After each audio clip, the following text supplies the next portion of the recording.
Sir breast size ఎక్కువగా ఉన్న వారికి బ్రెస్ట్ రిడక్షన్ అనే దానికి కూడా సర్జరీ ఉంటుందంటారు. అది సేఫేనంటారా?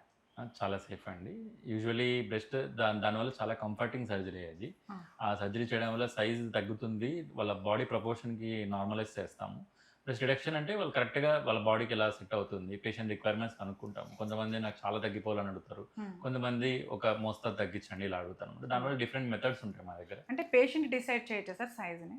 సైజ్ అనేది డిసైడ్ అంటే ఒక ఇప్పుడు పెంచడం అనేది పేషెంట్ ఎగ్జాక్ట్‌గా చెప్పొచ్చండి. హ్మ్. రిడక్షన్ అనేది మేము అందాజుగా అంటే చాలా తగ్గించాలా, కొద్దిగా తగ్గించాలా అంటే కప్ సైజెస్ ఇలా డిసైడ్ చేయలేము రిడక్షన్‌లో. హ్మ్. బట్ ప్రపోర్షనేట్‌గా తగ్గించొచ్చు. చాలా తగ్గించమంటే ఎక్కువ టిష్యూ తీసేస్తాము. హ్మ్. కొద్దిగా తగ్గించాలంటే అలా depending upon requirements exact size కాదు గానీ, హ్మ్. ప్రపోర్షనేట్‌గా అంటే అందాజుగా తగ్గిస్తామనమాట. ఆహా! ఎంత టైం తీసుకుంటారు సార్? సర్జరీకి ఎంత టైం పడుతుంది? మామూలుగా 3-4 అవర్స్ పడుతుందండి.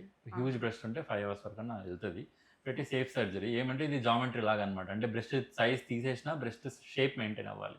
సో, హ్మ్. బ్రెస్ట్ నార్మల్ కాంటూర్‌లో కనిపించాలి. అబ్నార్మల్‌గా కనపడకూడదు. హ్మ్. బాక్సీగా అలా కనపడకూడదు. నార్మల్ బ్రెస్ట్‌లాగా కనపడాలి కాబట్టి హ్మ్. బోత్ సైడ్స్ చాలా వరకు చాలా మందిలో బ్రెస్ట్ అని అన్‌ఈక్వల్‌గా ఉంటాయి. ఒక హ్మ్. సైడ్ ఉన్నట్టు ఇంకో సైడ్ ఉండదు. ఉండదు. సో, అది నార్మలే అది. ఒక హ్మ్. ప్రపోర్షనేట్ వరకు నార్మలే. కొద్దిగా హ్మ్. ఎక్కువ డిఫరెన్స్ ఉందంటే రెండిటిని ఈక్వల్‌గా తీసుకురావడానికి ట్రై చేస్తాం. ఆహా! సో, ఆ కాలిక్యులేషన్స్ ఇవన్నీ ఉంటాయన్నమాట. అవన్నీ ఓకే. సర్జరీ ముందే మార్కింగ్ అవి చేసుకొని హ్మ్. 2 సైడ్స్ ఈక్వల్ వచ్చేలాగా చేస్తామనమాట. ఈ ప్రాసెస్‌లో 3-5 అవర్స్ సర్జరీ టైం పడతది.